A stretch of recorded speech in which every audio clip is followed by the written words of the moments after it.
కానీ ప్రభు కృపను బట్టి ప్రభుని ఎంతగానో స్తుతిస్తా ఉన్నాను. అక్కడ వెళ్ళి చక్కగా పరిచర్యలో పార్టిసిపేట్ చేసి తిరిగి రావడానికి ప్రభు సహాయం చేశారు. సో ఈరోజు మనం ప్రభు మహాకృపను బట్టి ఈ హోలీ స్పిరిట్ మినిస్ట్రీ పరిశుద్ధాత్మని యొక్క పరిచర్యలో భాగంగా మనము మరికొన్ని విషయాలు చూడడానికి ధ్యానం చేయడానికి ప్రభు ఇచ్చిన ఈ సమయాన్ని బట్టి ప్రభుని స్తుతిస్తా ఉన్నాను. సో మనము ప్రీవియస్ టైమ్స్ లో స్టడీ చేసిన దాన్ని నేను ఒకసారి జస్ట్ చిన్న రివ్యూ పార్ట్ లాగా జ్ఞాపకం చేసి ముందుకు వెళ్ళిపోతున్నాను. ఒకసారి నాతో పాటు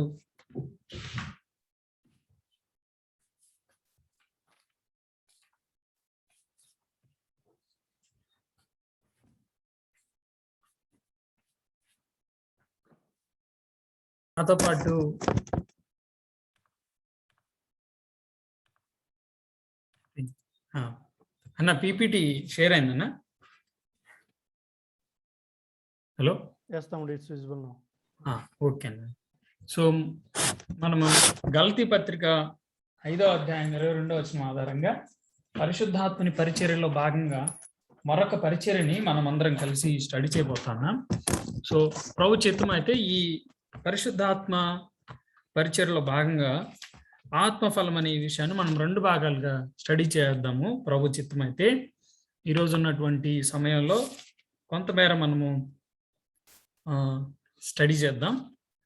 ఎలాంటి కాంటెక్స్ట్లో ఈ పరిచర్యని పౌలు భక్తుడి ద్వారా ప్రభు ఇంట్రడ్యూస్ చేస్తా ఉన్నాడు. తర్వాత ఈ పరిచర్య గురించిన ప్రాథమిక అర్థం ఏంటి, మనం ఎలా అర్థం చేసుకోవాలి అనే దాన్ని కూడా మనం చూడబోతున్నాం. సో ద మెయిన్ టైటిల్ ఇక్కడ మనం చూస్తున్నప్పుడు ఆత్మఫలం ఏమనగా ప్రేమ, సంతోషము, సమాధానము, దీర్ఘశాంతము, దయాళుత్వము, మంచితనము, విశ్వాసము, సాత్వికము, ఆశా నిగ్రహము అని మనం చూస్తున్నాం. సో ఈ మాటలు రాయబడుతున్న ఈ సందర్భం ఏంటి, దీని యొక్క నిర్వచనాన్ని, అసలు ఈ పరిచర్య యొక్క నిర్వచనాన్ని మనం ఎలా చూడొచ్చు, వీలైనంత క్లుప్తంగా చక్కగా అర్థమయ్యే విధంగా మనం స్టడీ చేయడానికి ప్రభు ఆత్మ సహాయం ద్వారా ముందుకు సాగుదాం. మనం ముఖ్యంగా సందర్భాన్ని గురించి మనం స్టడీ చేస్తాము, తర్వాత నిర్వచనాన్ని చూస్తాము. కమింగ్ క్లాస్లో ప్రభు చిత్తం అయితే ఒక చిన్న ఎక్సర్సైజ్ని నెక్స్ట్ వీక్ మనందరం కలిసి వర్క్ చేద్దాం. సో ఇప్పటి వరకు మనము స్టడీ చేసినటువంటి పరిచర్యను గురించి, పరిశుద్ధాత్మ పరిచర్యలో భాగంగా ఆత్మ బాప్తిస్మము అనే విషయాన్ని మనం స్టడీ చేశాం. ఇది క్రీస్తు యేసు ప్రభునందు విశ్వాసం ఉంచుట ద్వారా క్రీస్తు శరీరమై ఉన్న సంఘంలో చేర్చబడుతున్న ఈ విషయాన్ని ఆత్మ బాప్తిస్మం అని లేఖనాలు మనకి తెలియజెప్తున్నాయి. ఇది ఒక్కసారి మాత్రమే రక్షణ దినాన జరిగే విషయం, సారికి వెళ్ళి అట్లా కాదు. కానీ ఒక వ్యక్తి రక్షించబడ్డాడంటే ఆటోమేటిక్గా జరిగే విషయం ఇది.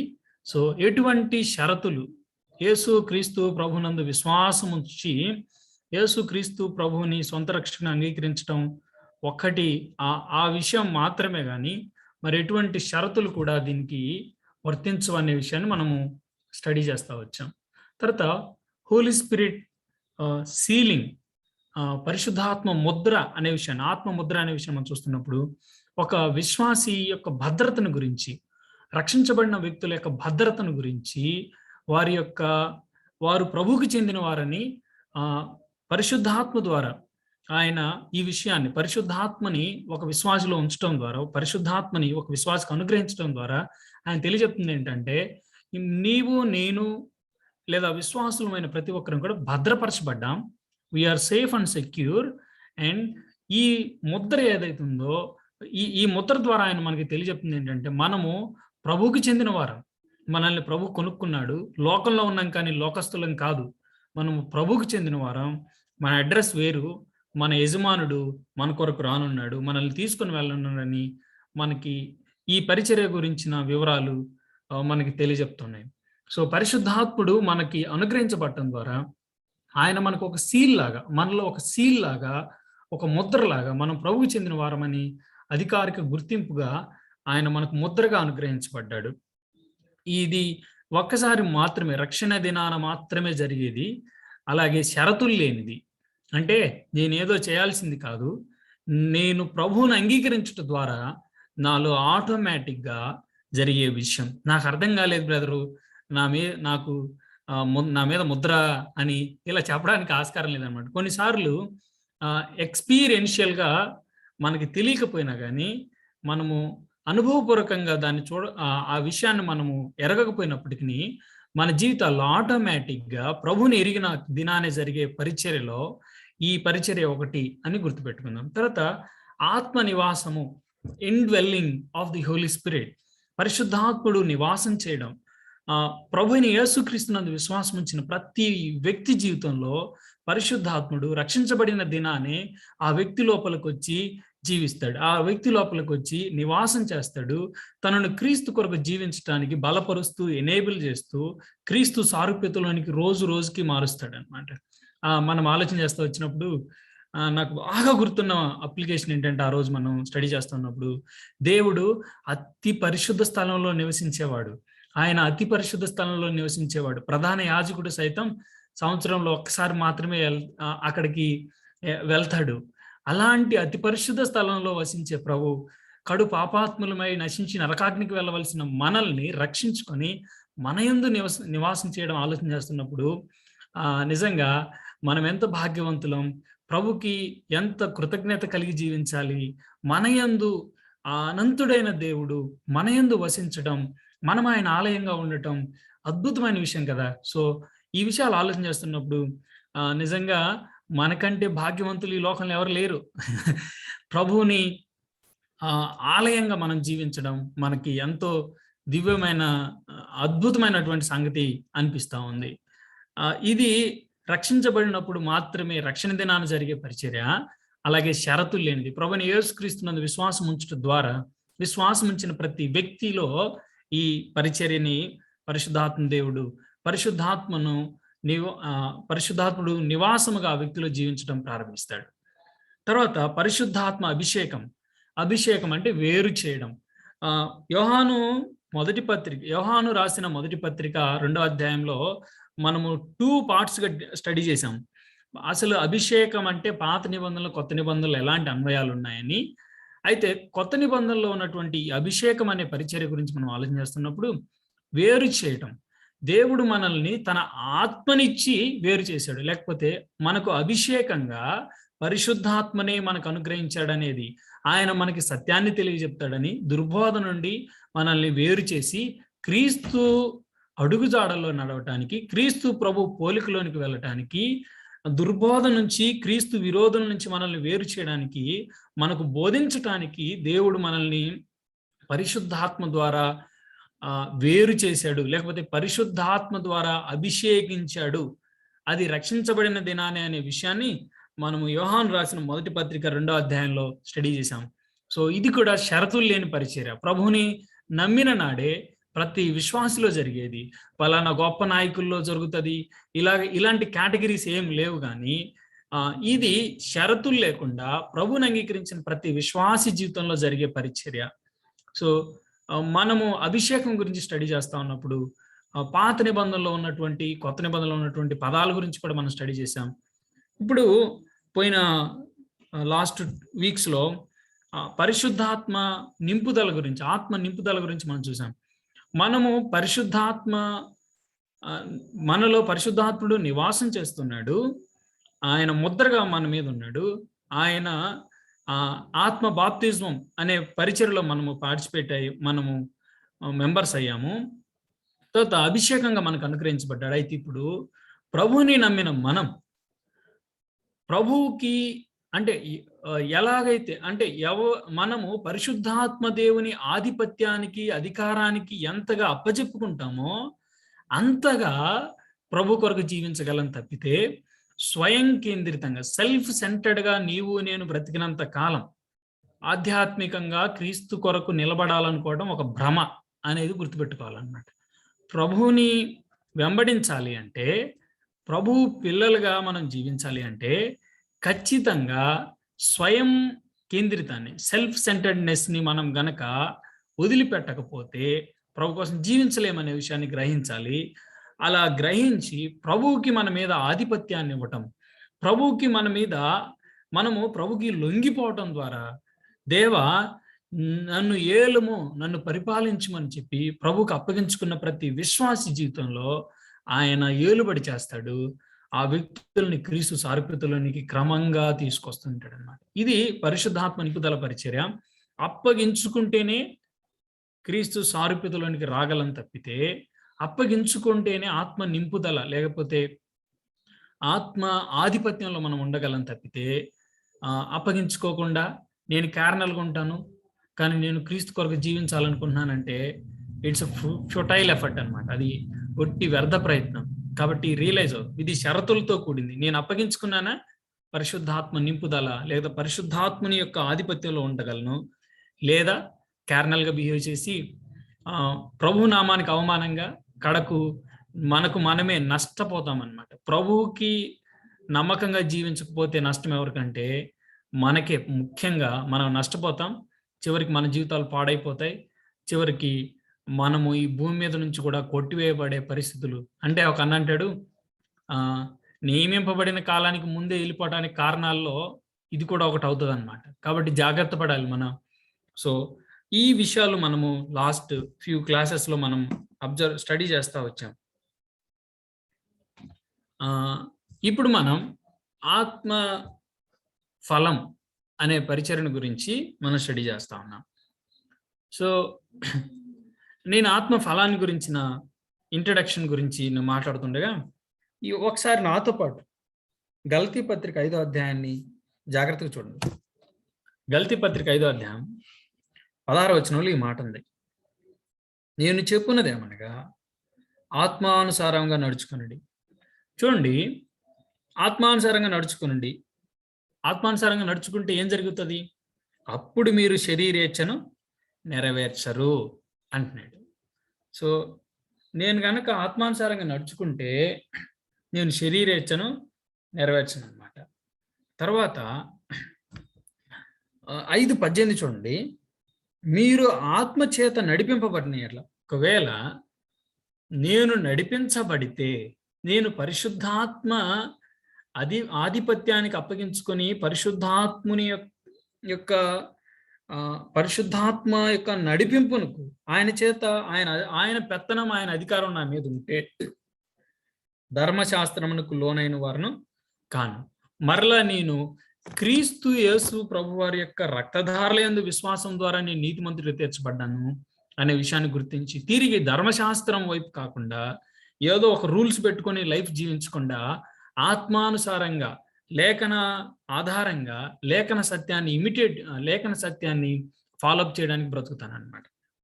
తర్వాత చూడండి 5:22 చూడండి, అయితే ఆత్మ ఫలమేమనగా అన్నాడు. చూడండి, ఆత్మానుసారంగా నడుచుకోండి. తర్వాత ఆత్మ చేత నడిపింపబడిన ఎడల, ఆ తర్వాత ఆత్మ ఫలమేమనగా అనే మాటలు అంటున్నాడు. ఆ తర్వాత ఇంకొక మాట చూడండి 5:25లో చూడండి, మనము ఆత్మను అనుసరించి జీవించు వారమైతిమా. ఆత్మను అనుసరించి జీవించడం అనే మాట, జీవించు వారమైతిమా అంటే అలా జీవిస్తే ఏం జరుగుతుంది అంటే ఆత్మను అనుసరించి క్రమముగా నడుచుకుందాము అన్నాడు. If you do you will be like this, you will not do this. ఈ 2 షరతులను, ఇది చేసావు అంటే ఇది చేయలేవు, ఇది చేసావు అంటే ఇది జరుగుతుంది అంటున్నాడు. సో ఈ 4 విషయాలు చూడండి. వాక్ బై ద స్పిరిట్, ఆత్మానుసారంగా నడుచుకోవడం. తర్వాత 5:18 ప్రకారం మనం చూస్తున్నప్పుడు లెడ్ బై ద స్పిరిట్, ఆత్మ చేత నడిపించబడటం. 5:22లో ఫ్రూట్ ఆఫ్ ద స్పిరిట్ అని మనం చూస్తున్నాం. 5:25లో walk according to the spirit. Let us also if we live by the spirit. First మనం చూస్తున్నప్పుడు walk by the spirit, led by the spirit, fruit of the spirit and live by the spirit, ఆత్మానుసారంగా జీవించేవారు. So ఈ సందర్భంలో, అంటే ఈ యొక్క సందర్భాన్ని మనం అర్థం చేసుకోవడానికి ప్రయత్నం చేస్తున్నప్పుడు నేను ప్రాథమికంగా ఈ ఎపిసోడ్ గురించి 2-3 మాటలు చెప్పి నేను ముందుకెళ్తాను. మనకు తెలుసు 2 మార్గాల గురించి మనకు తెలుసు, మంచి మార్గం, చెడు మార్గం అంటాం. అయితే ఈ యొక్క గలతీ పత్రిక రాస్తున్నప్పుడు మొదటి 4 అధ్యాయాల్లో 4 అధ్యాయాల్లో 2 అనే విషయాల్ని చెప్తా వచ్చాడు. వర్క్స్ అండ్ ఫెయిత్, క్రియలు మరియు విశ్వాసము, తర్వాత ధర్మశాస్త్రము మరియు కృప, అలాగే పాత నిబంధన, క్రొత్త నిబంధన. ఈ విషయాల గురించి చాలా స్పష్టంగా మాట్లాడుతూ వచ్చాడు. అయితే 5-6 అధ్యాయాలకు వచ్చినప్పుడు కొంచెం ఓపికతోటి జాగ్రత్తగా వినండి. ఎందుకంటే మనము ఇక్కడ ఉన్నటువంటి కాంటెక్స్ట్ని అర్థం చేసుకోకపోతే దీని యొక్క అర్థాన్ని గ్రహించడం చాలా టఫ్ అని నేను అనుకుంటున్నాను. And it is not appropriate thing అనమాట. అక్కడ ఉన్నటువంటి కాంటెక్స్ట్ మనం అర్థం చేసుకోకుండా స్టేట్మెంట్ ఇవ్వడం అప్రాప్రియేట్ థింగ్ కాదు. సరే, ఇక్కడ చూడండి 5-6 అధ్యాయాలు అంటే మొదటి 4 అధ్యాయాల్లో ఒక విషయాన్ని చెప్పాడు. క్రీస్తు యేసునందు విశ్వాసము ద్వారా మాత్రమే పాపికి రక్షణ. యేసు క్రీస్తు ప్రభు ఒక్కడే పాపికి చాలిన వ్యక్తి విమోచన విషయమై. మరి ఏ విషయమైనా సరే యేసు క్రీస్తు ప్రభు మాత్రమే చాలిన వాడు అని స్పష్టంగా రాయబడింది మొదటి 4 అధ్యాయాల్లో. ఇప్పుడు ఒక పాపిని విమోచించాడు ప్రభువారు. అయితే ఇప్పుడు 5-6 అధ్యాయాల్లో రాయబోతున్న విషయం ఏంటంటే చూడండి, 5వ అధ్యాయం 1వ వచనం, స్వాతంత్ర్యము, స్వతంత్రులు, స్వాతంత్ర్యం అనే మాటలు రిపీట్ అవుతూ ఉంటాయి. సో యేసు క్రీస్తు ప్రభునందు విశ్వాసం ద్వారా మనం స్వాతంత్ర్యాన్ని పొందాం. అంటే మనం సెట్ ఫ్రీ బై క్రైస్ట్. మనం క్రీస్తు యేసు ప్రభు ద్వారా మనము విడుదల పొందాం. పాపాన్ని, దాస్యత్వం నుంచి, ధర్మశాస్త్రం యొక్క సంఖ్యల నుంచి, కాడి నుంచి మనం విడిపించబడ్డాం. ఇప్పుడు 5వ అధ్యాయం 1 నుంచి 15 వచనాల్లో మనకు అర్థం, 1 నుంచి 12 వచనాల్లో మనకు అర్థం విషయం ఏంటంటే we are no longer under the bondage of law. మనము ఇక ధర్మశాస్త్రం యొక్క చెర కింద ఉన్న వారం కానే కాదు అని చెప్పాడు. ఇప్పుడు 13 నుంచి 26 వచనాలు చెప్తా ఉంటే మరి విమోచించబడ్డాం కదా, విమోచించబడ్డాం, స్వతంత్రులమయ్యాం, ధర్మశాస్త్రం యొక్క కాడి నుంచి విడిపించబడ్డాం కదా, మరి ఇప్పుడు ఏం చేద్దాం? You become free. కానీ ఈ స్వాతంత్ర్యాన్ని ఏం చేద్దాం అంటే ఈ స్వాతంత్ర్యాన్ని ఉపయోగించుకొని ఆత్మానుసారంగా జీవించాలి. ఈ స్వాతంత్ర్యాన్ని ఉపయోగించుకొని ఈ స్వాతంత్ర్యాన్ని క్రీస్తు కొరకు జీవించడానికి మనం వాడాలి. అంటే ఈ స్వాతంత్ర్యాన్ని ఏం చేయాలంటే పరిశుద్ధాత్మ చేత నడిపించబడటానికి మనము అప్పగించుకోవాలి. మనము ఈ స్వాతంత్రాన్ని ఉపయోగించుకొని ప్రభు కొరకు జీవించాలి అంటే పరిశుద్ధాత్మకి అప్పగించుకొని జీవించాలి. పరిశుద్ధాత్మని యొక్క ప్రభావాన్ని, పరిశుద్ధాత్మ యొక్క ఆధిపత్యాన్ని మన జీవితాల్లో మనము ఎలో చేయకపోతే, ఆయన అధికారానికి లొంగిపోతేనే మనం ఈ స్వాతంత్ర్యాన్ని సరిగా ఉపయోగించుకోగలం. మనం ఈ స్వాతంత్ర్యాన్ని సరైన విధానంలో ఉపయోగించుకోవాలి అంటే పరిశుద్ధాత్మ కంట్రోల్లో ఉండి జీవిస్తే మాత్రమే ఈ స్వాతంత్ర్యానికి అర్థం ఉంటుంది. ఈ స్వాతంత్ర్యానికి ఒక ప్రత్యేకమైనటువంటి నిర్వచనాన్ని ఇచ్చినగా, అంటే ఒక అర్థవంతమైన జీవితాన్ని జీవించడానికి మీనింగ్ ఉంటుంది తప్పితే మరే విధంగా కూడా సొంత ఎఫర్ట్స్ పెట్టి ఈ స్వాతంత్ర్యాన్ని మరలా స్వయంగా మనం సెల్ఫ్ సెంటర్డ్గా ఉండి జీవించడం ద్వారా ఈ స్వాతంత్ర్యాన్ని మిస్యూజ్ చేయగలం. కాబట్టి మనం ఏం చేద్దాము అంటే క్రీస్తు ప్రభువు కోసం జీవించాలి అంటే, ఈ స్వాతంత్ర్యం ఇచ్చిన ప్రభు కొరకు మనం జీవించాలి అంటే ఆత్మకు లోబడి జీవించడం ద్వారా, ఆత్మ కంట్రోల్లో ఉండి జీవించడం ద్వారా మనము ప్రభు కొరకు నమ్మకంగా జీవించగలం అని చెప్తాడు అనమాట. ఇప్పుడు చూడండి 6వ అధ్యాయంలో ఇకంతా కూడా పరిశుద్ధాత్మ, ఒక వ్యక్తి పరిశుద్ధాత్మ చేత నడిపించబడుతున్నప్పుడు ఇతరుల కొరకు అతను ఎలా జీవిస్తాడు, ఇతరుల పట్ల తను ఎలాంటి ప్రేమ కలిగి జీవిస్తాడు అనేది 6వ అధ్యాయంలో మొదటి 10 వచనాల్లో చెప్తాడు. ఆ తర్వాత 11 నుంచి 18 వచనాల్లో ఒక వ్యక్తి ఆత్మ స్వాధీనంలో ఉండి జీవించడం ద్వారా ఎంత వండర్ఫుల్ లైఫ్ జీవించగలడు, ఎంత అద్భుతమైన వ్యక్తిగా జీవించగలడు అనేది 6వ అధ్యాయంలో చివరి భాగంలో 11 నుంచి 18 వచనాల్లో చెప్పాడు. సో ఇప్పుడు మనము ఒక కంక్లూజన్గా రాబోతున్నాం. ఈ యొక్క సందర్భాన్ని మనం ఆలోచన చేస్తున్నప్పుడు ఎస్పెషల్లీ ఇక్కడ ఉన్నటువంటి విషయాలు, ఆయన ఆత్మానుసారంగా నడుచుకోండి, ఆత్మచేత నడిపించబడింది అన్నప్పుడు కొన్ని విషయాలు, కండిషన్స్ చెప్తా వస్తున్నాడు. చూడండి, ఆత్మానుసారంగా నడుచుకుంటే అప్పుడు శరీరేచ్ఛను నెరవేర్చు. ఒక కండిషన్, ఇలా నడుచుకుంటే, నేను కనుక సబ్మిట్ చేసుకుంటే అప్పుడు నేను శరీరేచ్ఛను నెరవేర్చను. తర్వాత 5:18 ప్రకారం మనం చూస్తే, మీరు ఆత్మచేత నడిపింపబడిన ఎడల, if I allow the lord to take control over me. నా మీద ప్రభుత్వం చేయడానికి ప్రభువుకి నేను అధికారం ఇస్తే, ప్రభువుకి నన్ను నేను అప్పచెప్పుకుంటే, నా జీవితంలో ఇక ధర్మశాస్త్రానికి లోనైన వాడిని కాను, ఇక క్రీస్తు ప్రభు యొక్క స్వాతంత్ర్యాన్ని చక్కగా ఉపయోగించుకోగలను అని చెప్తున్నాడు. తర్వాత 22 ప్రకారం ఆత్మ ఫలమేమంటో మనం చూస్తున్నాం. 25 ప్రకారం ఆత్మను అనుసరించి జీవిస్తే ఆత్మానుసారంగా క్రమంగా నడుచుకుంటామంటున్నాడు. సరే, ఇక్కడ ఆలోచన చేయండి. ఈ పారాగ్రాఫ్లో ఒక స్పిరిట్ ఫిల్డ్ లైఫ్ గురించి మాట్లాడుతున్నటువంటి ఈ పారాగ్రాఫ్లో ఇప్పుడు 18వ వచనం చదువుతున్నాను. మీరు ఆత్మచేత నడిపింపబడిన యెడల ధర్మశాస్త్రమునకు లోనైన వారు కారు, శరీర కార్యములు స్పష్టమై ఉన్నవి అని చెప్పి శరీర కార్యాల గురించి మాట్లాడుతున్నాడు. ఈ శరీర కార్యాలు గురించి మాట్లాడుతూ, ఈ శరీర కార్యాలు చేసేవారు దేవుని రాజ్యమును స్వతంత్రించుకున్నారు అని మీతో స్పష్టంగా చెప్తున్నాను. They will not inherit the Kingdom of God అంటున్నాడు. సో వాళ్ళు ఏమాత్రం కూడా దేవుని రాజ్యాన్ని స్వతంత్రించుకున్నారు అనే విషయాన్ని చెప్తున్నాడు. అయితే ఈ శరీరాల విషయంలో, ఈ శరీర యొక్క ఆశల విషయంలో, దురాశల విషయంలో ప్రభు పిల్లలు ఏం చేశారు అంటే 24వ వచనం ప్రకారం క్రీస్తు యేసు సంబంధులు శరీరమును దాని ఇచ్చలతోనూ దురాశలతోనూ సిలువ వేసి ఉన్నారు అంటున్నాడు.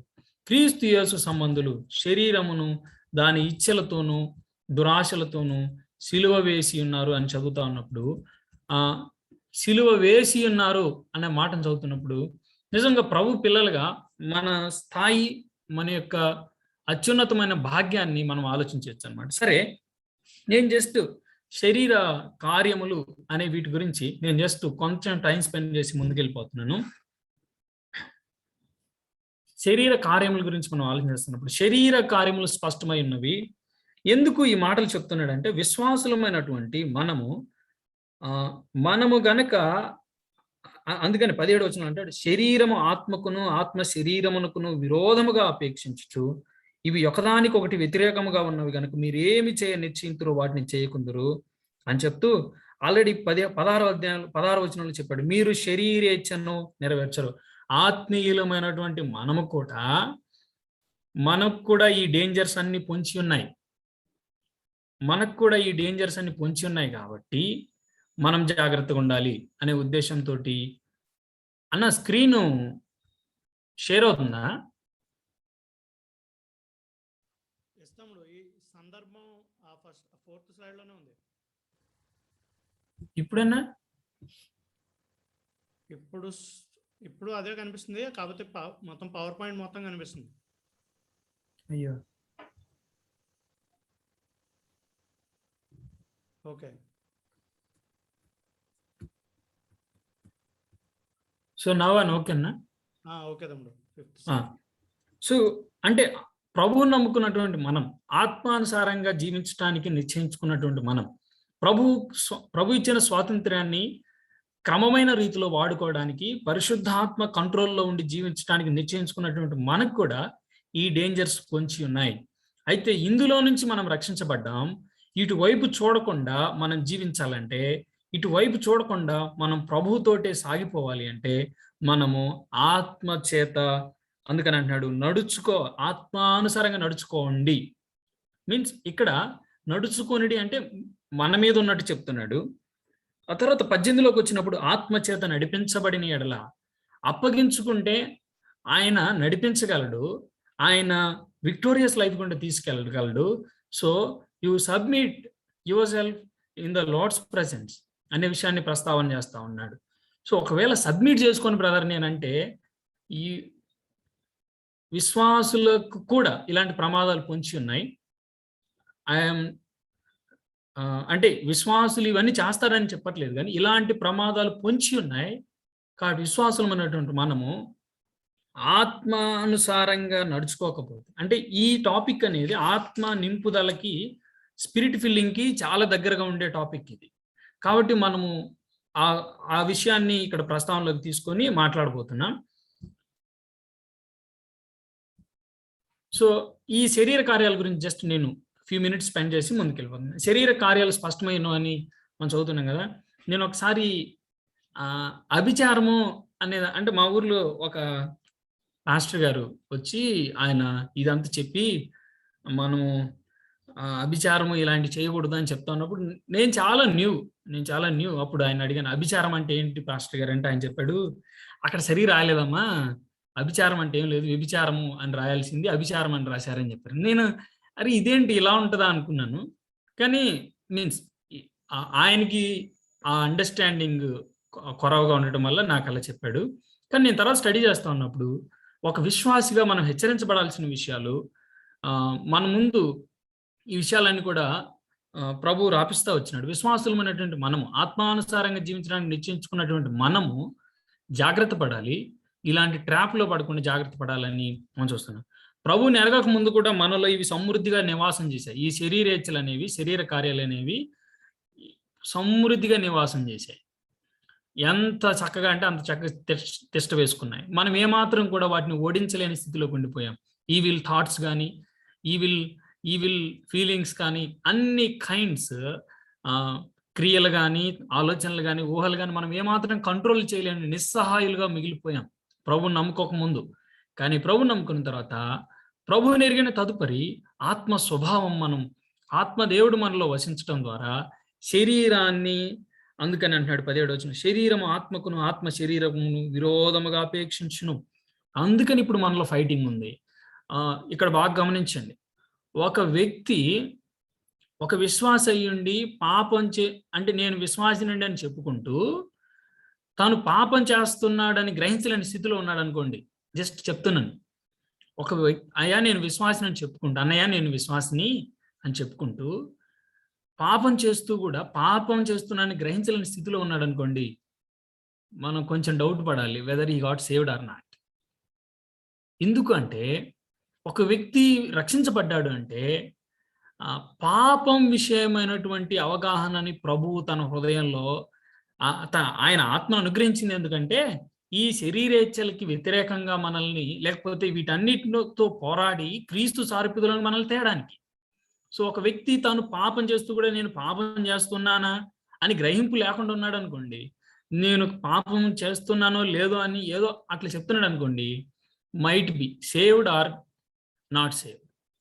తాను రక్షణ పొందాడా లేదా అనేది ఒక డౌటే. ఎందుకంటే రక్షించబడిన వ్యక్తులు ఆత్మ స్వభావం, ఆత్మదేవుడు వసించడం ద్వారా పాపాన్ని గురించినటువంటి ఆ ప్రాథమికమైన అవగాహనని ఆ వ్యక్తులు వెలిగిస్తాడు. So it's one of sign of salvation. పాపాన్ని గురించినటువంటి ఏమాత్రం కూడా పాపం చేస్తూ కూడా సర్దుకుపోతా, లేకపోతే ఇది పాపం కాదులే అని ఇట్లా చెప్పుకుంటున్నానంటే ఆలోచన చేయాలన్నమాట. సో అది one of the sign of salvation. సరే, ఇక్కడ పౌలు చెప్తున్న మాటలు కూడా ఇదే. ప్రభుని ఎరిగిన తర్వాత మనం ఆత్మ స్వభావాన్ని, పరిశుద్ధాత్మను మనలో నివాసం చేస్తున్నాడు. సో ఇప్పుడు ప్రభు మనలో నివాసం చేస్తుండగా శరీరేచ్ఛలకి వ్యతిరేకంగా మనం పోరాడుతున్నాం. సో ఈ శరీర కార్యాల గురించి నేను జస్ట్ లిస్ట్ అవుట్ చేశాను. జారత్వము, అపవిత్రత, కాముకత్వము, విగ్రహారాధన, అభిచారము, ద్వేషములు, కలహము, మత్సరములు, క్రోధములు, కక్షలు, భేదములు, విమతములు, అసూయలు, మత్తతులు, అల్లరితో కొన్ని ఆటపాటలు మొదలైనవి అని మనం చూస్తున్నాం. సో వీటిని కనుక మనం కేటగరైజ్ చేస్తే లైంగికమైన పాపాలు, సెక్సువల్ సిన్స్, ఇవి జారత్వము, అపవిత్రత, కాముకత్వం అనేవి సెక్సువల్ సిన్స్ కింద వస్తాయి. ఆ తర్వాత విగ్రహారాధన, అభిచారము అనేది రిలీజియస్ సిన్ కింద వస్తాయి.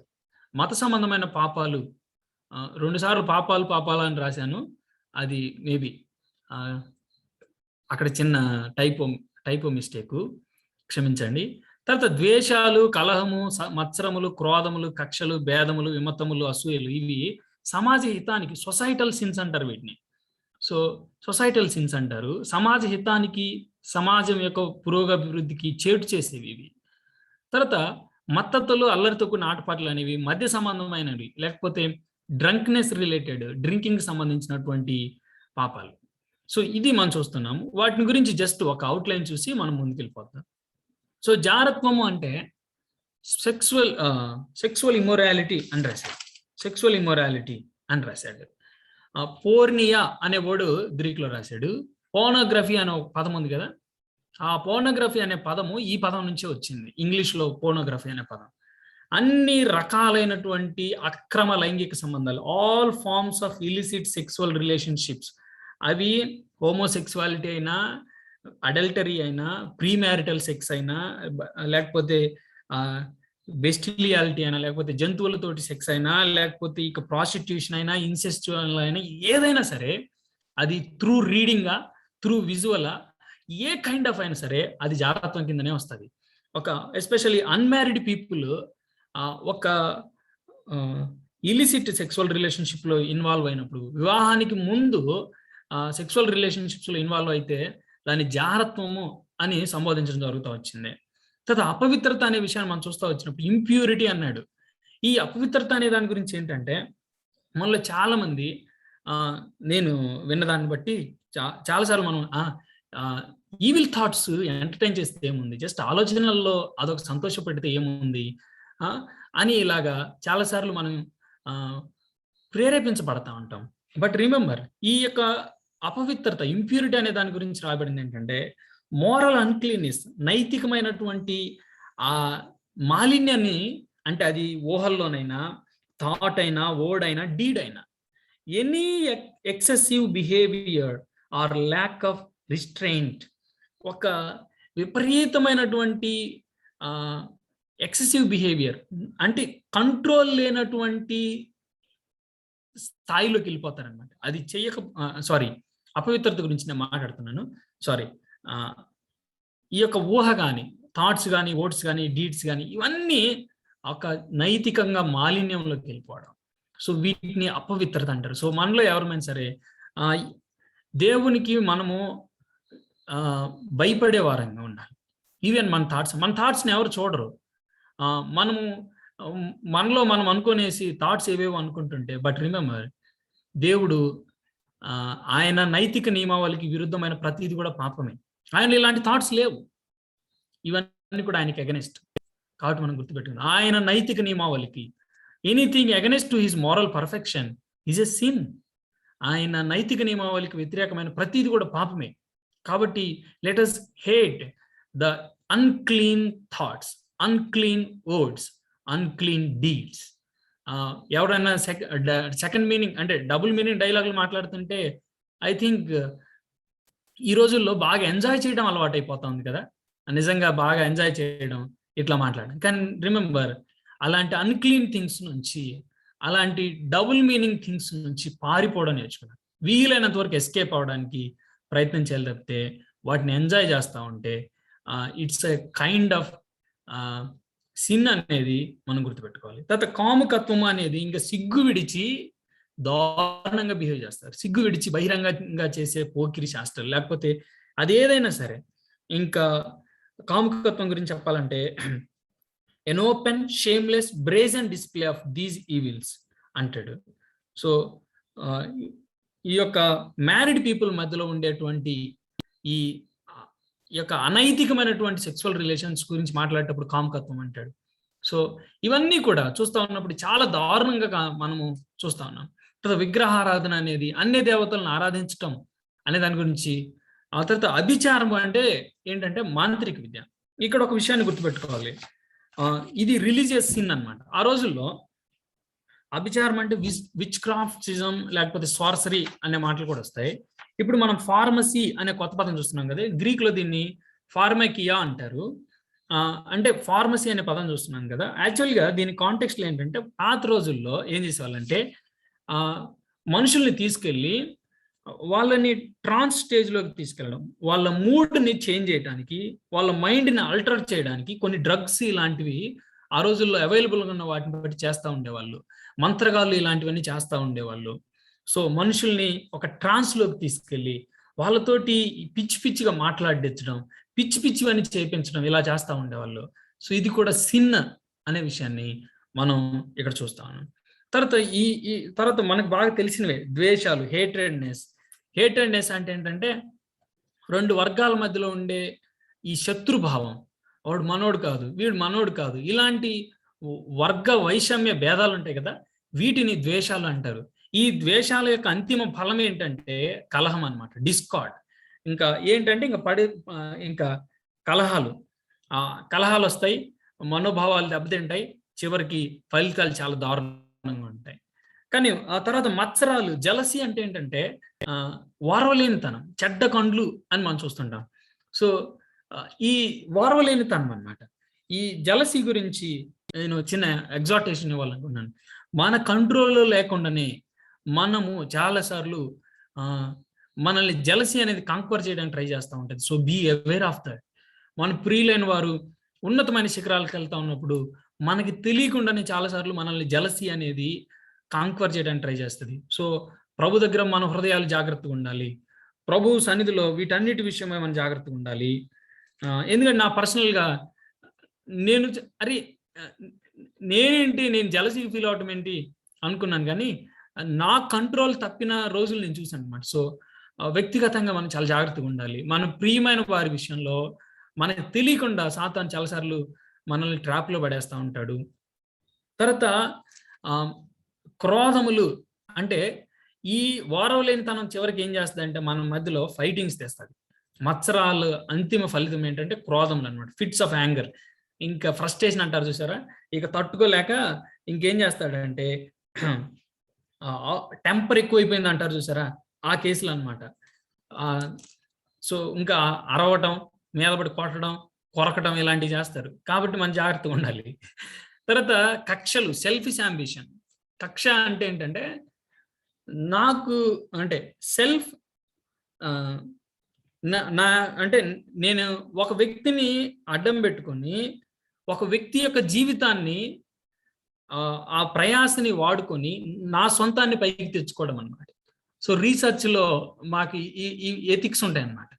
సో పక్కన వాళ్ళ వర్క్ని మనం వాడుకుంటున్నప్పుడు సైట్ చేయాలి, ఇలా ఉంటాయి అన్నమాట. సరే, ఇక్కడ మనం ఆలోచన చేస్తున్నప్పుడు సో మెయిన్గా స్వలాభాన్ని ఆర్జించాలనే కాంక్షతో ఇతరుల ప్రయాసం వాడుకొని వాళ్ళని స్వార్థ ప్రయోజనాలతో వాడుకోవడం అనమాట. భేదాలంటే జగడాలు, మీన్స్ ఇంకా స్ప్లిట్టింగ్ అనమాట, స్ప్లిట్టింగ్ వస్తుంది.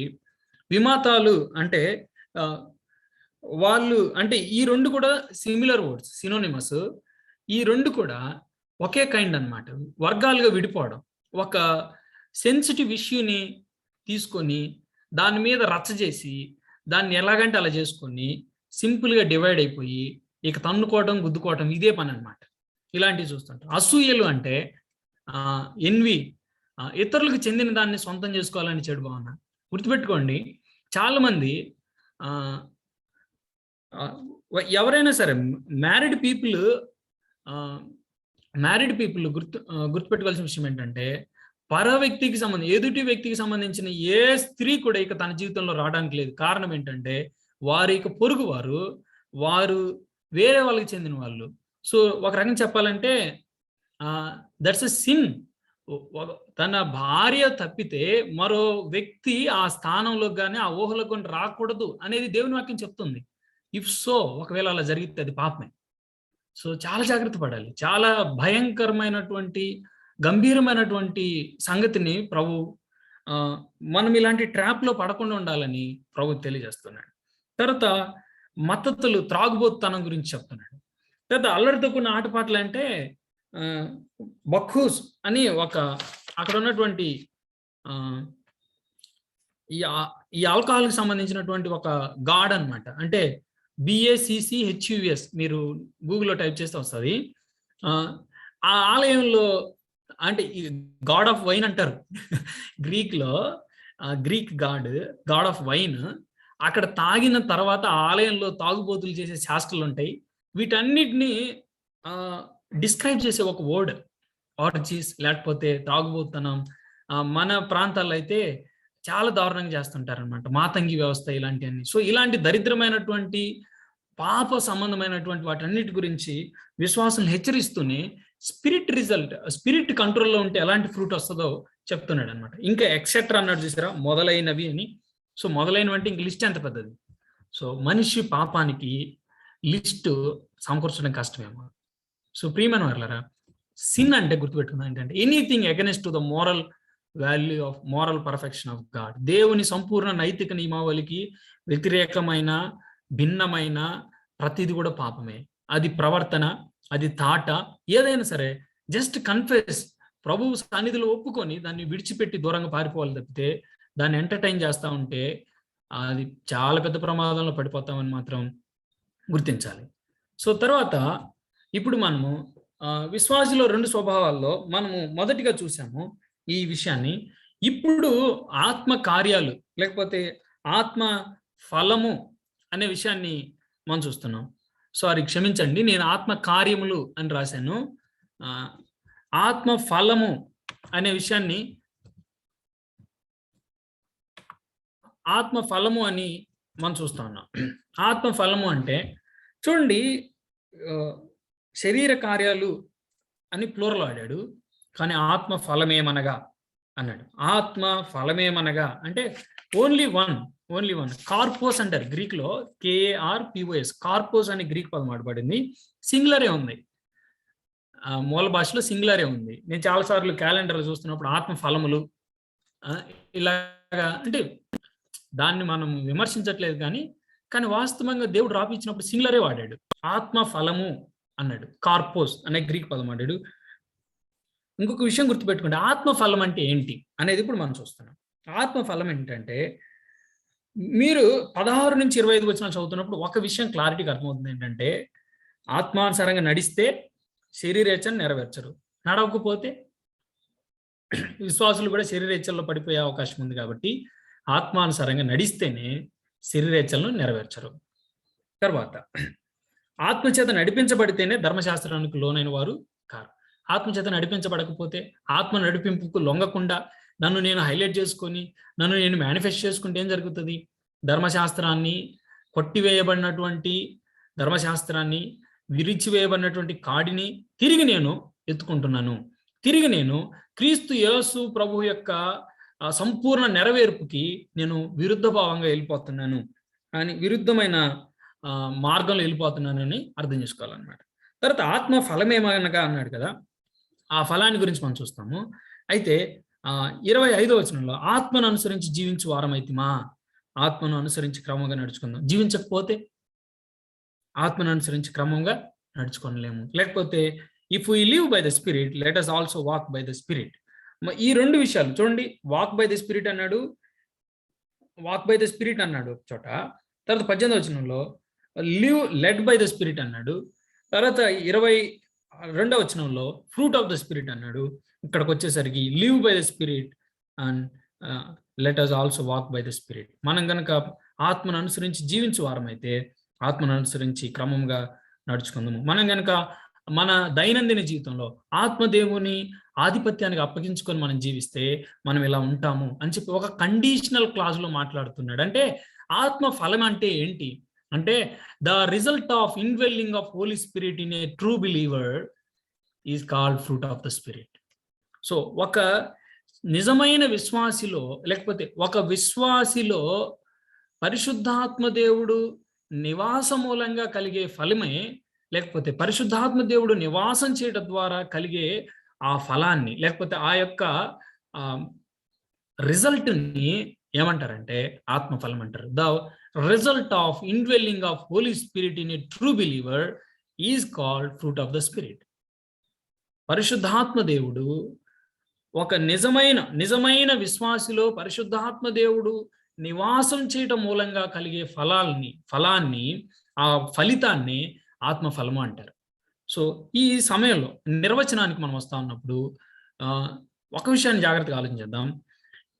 ఈ యొక్క పరిశుద్ధాత్మ దేవుడు మనలో నివాసం చేస్తుండగా మనలో ఉండేటువంటి విషయాన్ని మనం గ్రహించాలి. మనలో ఆయన కార్యం చేయడం, ఆత్మ ఫలము అన్నాడు. ఆయన అంటాడు, true believers can manifest all these elements simultaneously. నిజమైన విశ్వాసిలో ఈ ఫలంలో ఉన్నటువంటి విషయాలన్నీ కూడా సైమల్టేనియస్ గా కనపడతాయి. ఇవన్నీ కూడా సైమల్టేనియస్ గా అంటే క్రమంగా, లేకపోతే ఆఫెన్ గా, ఫ్రీక్వెంట్ గా కూడా మనం చూడొచ్చు అనమాట. సో నిజమైన విశ్వాసిలో మేనిఫెస్ట్ అవుతాయి.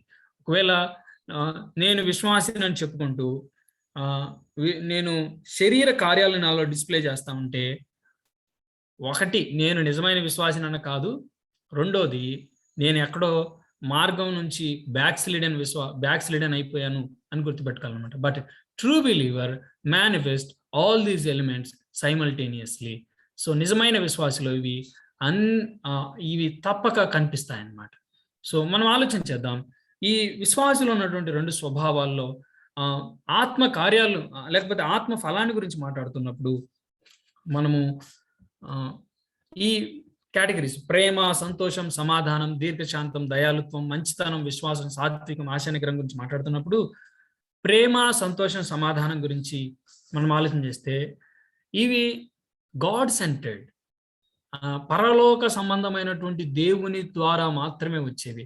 అసలు ప్రేమ, సంతోషం, సమాధానం అంటే ఏంటనేవి మనం చూద్దాము. తర్వాత దీర్ఘశాంతం, దయాలుత్వం, మంచితనం. దీర్ఘశాంతం చూపించాలంటే ఇంకొక వ్యక్తి కావాలి, దయను చూపించాలంటే ఇంకొక వ్యక్తి కావాలి, నా మంచితనాన్ని చూపించాలంటే ఇంకొక వ్యక్తి కావాలి. ఇవి ఇతరుల ఎడల చూపించేవి అని మనకు అర్థమవుతుంది. తర్వాత విశ్వాసము, సాత్వికము, ఆశా నిగ్రహము. విశ్వాసము, సాత్వికము, ఆశ నా లోపల ఉండేది విశ్వాసం. నా జీవితంలో నేను సాత్వికం అనేది నా అంతరంగంగా, నా ప్రవర్తన లోపల ఇమిడి ఉన్నది. ఆశా నిగ్రహం, సెల్ఫ్ కంట్రోల్ అనేది కూడా నా ప్రవర్తన లోపల ఇమిడి ఉన్నది. సో దేవునితో సహవాసం చేయడం ద్వారా మాత్రమే మనము ప్రేమని, సంతోషాన్ని, సమాధానాన్ని పొందగలం. అయితే ఈ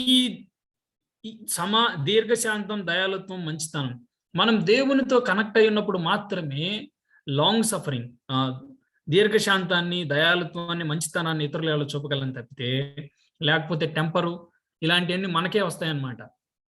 తర్వాత ఒక వ్యక్తి విశ్వాస జీవితంలో వ్యక్తిగతంగా కలిగి ఉండేటువంటి విశ్వాసము, సాత్వికం, ఆశ, the result of indwelling of the Holy Spirit in a true believer is called the fruit of the Spirit, Holy Spirit.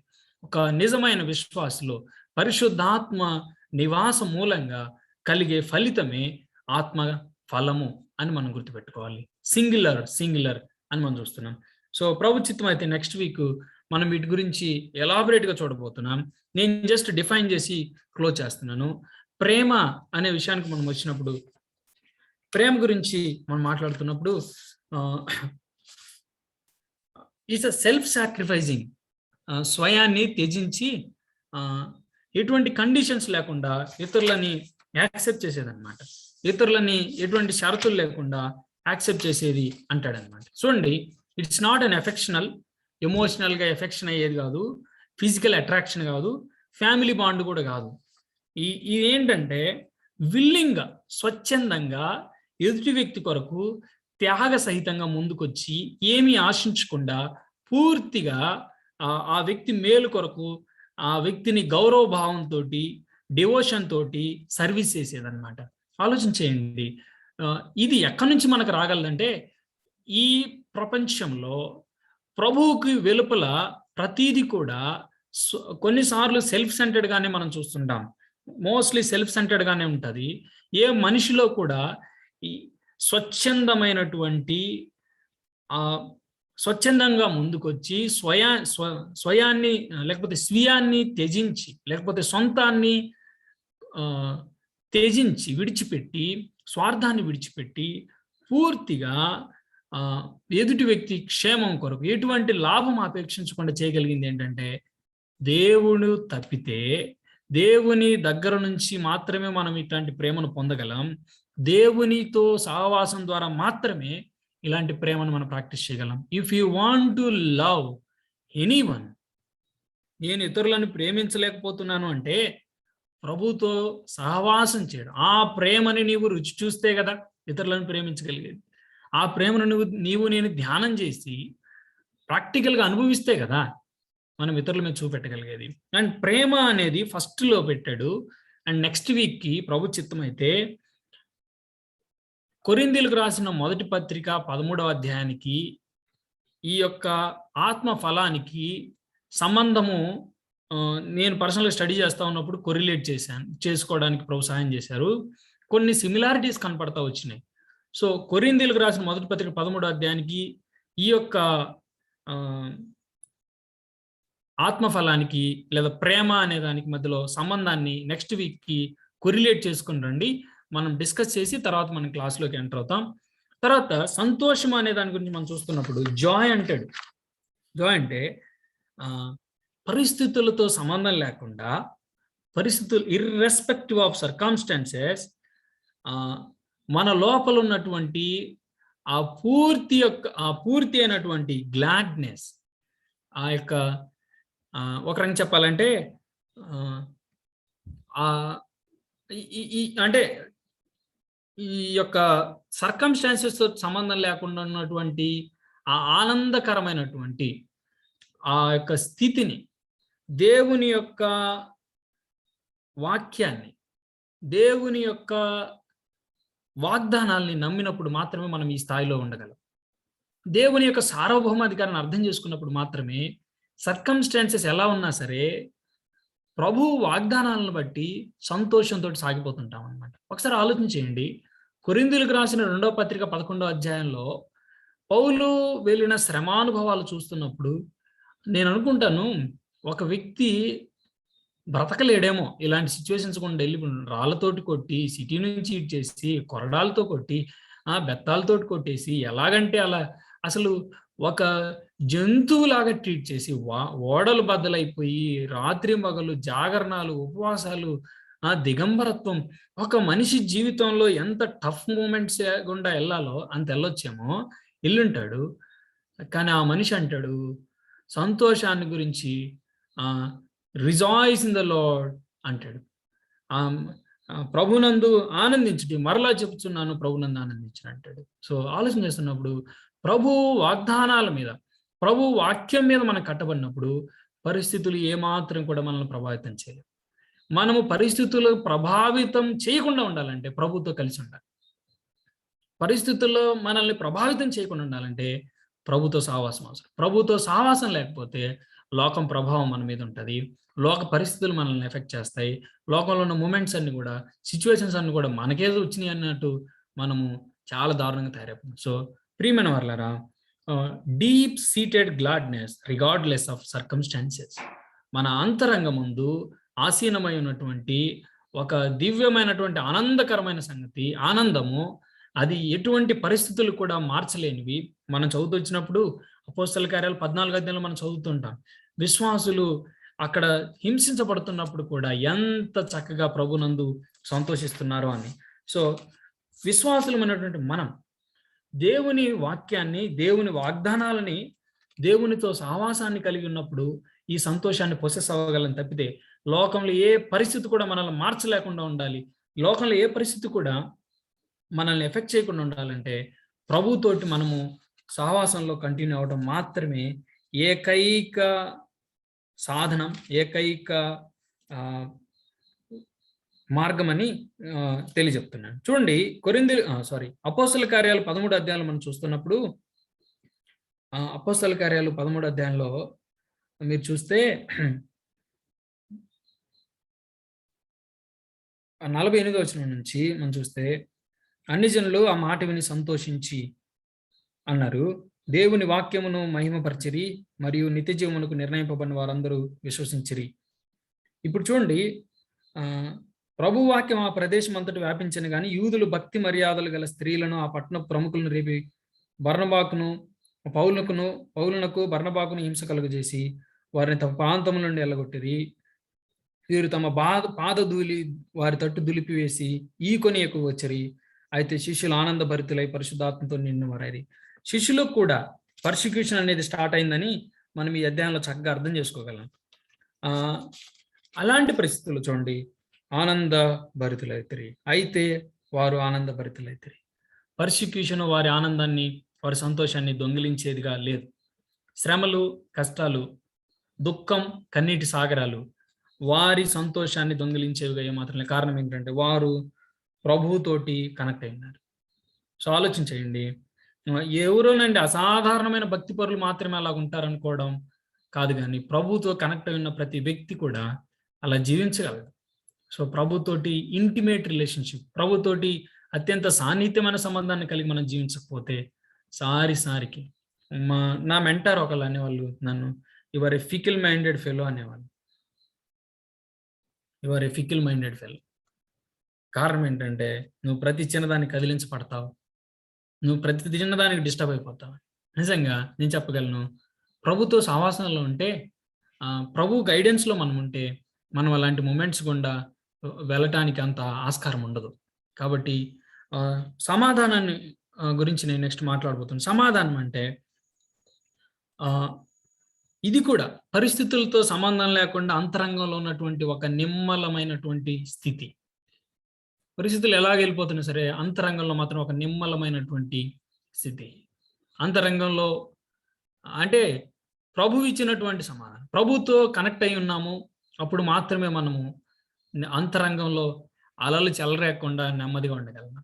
అంతరంగంలో ఉండే నెమ్మదిని గురించి సమాధానం అని మనం చూస్తాం. సమాధానం అనే దగ్గర ఇరీనే, EIRENE అనే గ్రీక్ పదం మాట్లాడు. ఇది అంతరంగంలో ఉన్న నిమ్మలత్వాన్ని గురించి మాట్లాడమాట. తర్వాత దీర్ఘశాంతం, దయాళుత్వం, మంచితనం గురించి మాట్లాడుతున్నప్పుడు దీర్ఘశాంతం అంటే ఒక దారుణమైనటువంటి పరిస్థితిలో కూడా ఓపికకి దీర్ఘశాంతానికి తేడా ఏంటంటే, ఓపిక, పేషెన్స్, పర్సీవరెన్స్ గురించి మాట్లాడుతున్నప్పుడు పేషెన్స్ అనేది డిలేని యాక్సెప్ట్ చేస్తుంది. ఒక విషయంలో ఆలస్యాన్ని అంగీకరించేది పేషెన్స్, ఓపిక అంటారు. పర్సీవరెన్స్ అంటే దీర్ఘశాంతం అనేది ఏం చేస్తుంది అంటే accept the delay and consequences of it. ఒక విషయంలో ఆలస్యంతో పాటు దాని మూలంగా వచ్చే నష్టాన్ని కూడా భరిస్తుంది అనమాట. దాని ద్వారా నష్టం కలగబోతుంది, అయినా సరే దాన్ని యాక్సెప్ట్ చేయడం పర్సీవరెన్స్ అంటారు, దీర్ఘశాంతం అంటారు అనమాట. సో ఇక్కడ పేషెన్స్, పర్సీవరెన్స్ ఇంటర్ రిలేటెడ్గా వాడబడ్డాయి. కొన్ని చోట్ల మనం పేషెన్స్ అని చదువుతాం, కొన్ని చోట్ల పర్సీవరెన్స్ అని కూడా చదువుతుంటాం. అయితే ఇక్కడ ఉన్నటువంటి మాట మ్యాక్రోథిమియా అనే గ్రీక్ పదంలో పర్సీవరెన్స్ గురించి మనం చూస్తూ ఉంటాం అన్నమాట.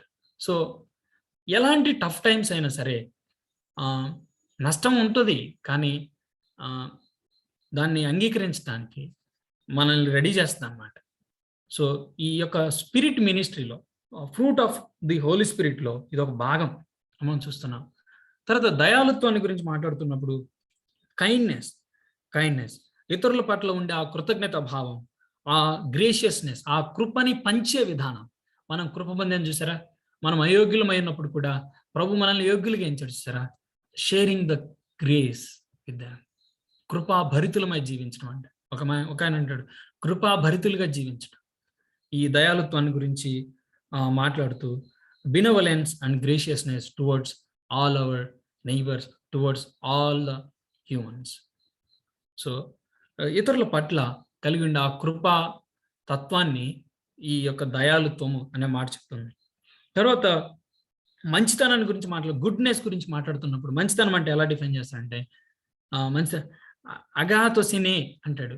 అంటే ఇది దేవుని ప్రేమకు సంబంధించిన మాటల వర్గంలో ఇది ఒకటి ఉంటుంది. అయితే constructive action, reaching out to others, ఇతరుల పట్ల ఒక బాధ్యతాయుతమైనటువంటి స్పందనతో కూడిన, ఇతరుల పట్ల ఒక బాధ్యతాయుతమైన స్పందన, దాన్ని మంచితనం అంటారు. సో ఇతరుల పట్ల ఒక బాధ్యతాయుతంగా, ప్రణాళిక పరంగా వాళ్ళ స్పందించే విషయాన్ని మంచితనం అని చెప్తున్నాడు. మనం అసలు చాలాసార్లు మనం స్పందించగలిగిన అవకాశం ఉండి కూడా స్పందన లేని వారిగా ఉండకూడదు, కానీ ఇతరుల పట్ల మన బాధ్యత ఉంది. కారణం మనందరం దేవుని చేత చేయబడిన వారం, ముఖ్యంగా విశ్వాస గృహం పట్ల ఎక్కువ బాధ్యత ఉంది మనకి. కారణం మనం ఒకే రక్తంలో కడగబడిన వారం, ఒకే ఇంటి వారం అని మనకు తెలుసు. తర్వాత విశ్వాసము, సాత్వికము, ఆశానిగ్రహం. విశ్వాసం అనే మాట దగ్గర గ్రీక్లో మనం చూస్తున్నప్పుడు పిస్తిస్ అనే మాట రాశాడు. చిన్న వర్డ్ డిఫరెన్స్ అనమాట. విశ్వాసము, విశ్వాస్యత. పిస్తిస్ అంటే విశ్వాస్యత అంటారు. మనం తెలుగు బైబిల్లో కింద ఫుట్ నోట్లో చూస్తే విశ్వాస్యత అని రాస్తాడు. సో ఫెయిత్ఫుల్నెస్, మనం ఫెయిత్ఫుల్నెస్గా ఉండాలి, మనము నమ్మదగిన వారంగా ఉండాలి, మనము ట్రస్ట్ వర్దీగా ఉండాలి. చాలాసార్లు నా వ్యక్తిగతంగా నేను చాలాసార్లు షేమ్ఫుల్గా ఫీల్ అయ్యేవాడిని, ఒక మాట ఇచ్చేవాడిని, తప్పిపోయేవాడిని, చాలాసార్లు బాధపడి ఏడ్చిన రోజులు ఉన్నాయి. కానీ నిజంగా విశ్వాసం అనేటువంటి మనం ట్రస్ట్ వర్దీగా ఉండాలి. పలానా వాళ్ళు మాట ఇచ్చారంటే చాలు, పలానా వాళ్ళు ఒక మాట ఇచ్చారంటే ప్రభు పిల్లలుగా అలా ఉండాలి అని.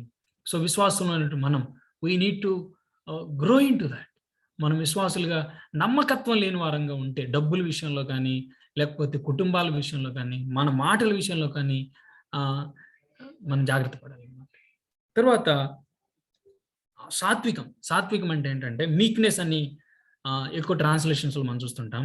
జెంటిల్నెస్ అని కూడా అంటారు. అంటే సాత్వికాన్ని గురించి వచ్చినప్పుడు ఒక వ్యక్తి నన్ను తిట్టాడు, తిరిగి తిట్టగలను, అయినా సరే లొంగిపోయి సైలెంట్గా ఉంటాను చూసారా, అది సాత్వికం అంటే. నేను సాత్వికుడును, దీనుడు అని ప్రభు అంటాడే. ప్రభు ఎంత సమర్థుడు, మానవులను చేసిన ప్రభు మానవులు సిలువేస్తుంటే వారిని మాట చేత కాజేయలేడా? దేవదూతలను చేసిన ప్రభు దేవదూతలకు ఆజ్ఞాపిస్తే మనుషులందరూ శిలువ దగ్గర అయిపోలేరా? కానీ ప్రభు ఎంతో సాత్వికుడు, ఆయన ఎంతో సమర్థుడయ్యిండి కూడా ఆ ప్రేమను బట్టి, అలాగే ఆ మనుషుల పట్ల ఆయనకున్న కనికరాన్ని బట్టి ఆయన తను తగ్గించుకున్న విధానం. అలాగని ఎక్స్ట్రీమ్‌గా వెళ్ళకూడదు గానీ, నిజంగా మనం సాత్వికాన్ని డిస్‌ప్లే చేయాలి మన జీవితాల్లో. సో, ప్రభువు మనకి ప్రాథమికమైన మాదిరి అన్నమాట. బలముంది, తిరిగి కొట్టి తిట్టగలం, కానీ మౌనంగా ఉండటం. మనకు నోరు లేదా? మనం తిట్టలేమా? కానీ మౌనంగా ఉండటం. ఇది సాత్వికం అంటే. సో, ఎందరైతే స్పిరిట్ ఇన్‌ఫ్లూయెన్స్‌కు లొంగిపోతారో, ఎందరైతే ఆత్మ స్వాధీనంలో ఉంటారో వాళ్ళలో ఇవి డిస్‌ప్లే అవుతాయి. తర్వాత ఆశా నిగ్రహం అనేది ability to master one self. Mastering one self. ఒక వ్యక్తి తను కంట్రోల్‌లో ఉంచుకోవడం. చాలా సార్లు ఆలోచన చేస్తున్నప్పుడు మనం ఓడిపోయిన విషయాలే. కానీ నిజంగా మనం స్పిరిట్ కంట్రోల్‌లో ఉంటే ఆత్మ నిజమైన విశ్వాసులుగా నిజమైన విశ్వాసుల్లో పరిశుద్ధాత్ముడు నివాసం మూలంగా కలిగే ఫలితమే ఆత్మ ఫలం. దాని గురించిన ఫర్దర్ స్టడీని మనము కమింగ్ వీక్‌లో చూస్తాము. అయితే గుర్తుపెట్టుకోండి, మనం సందర్భాన్ని చూసాం.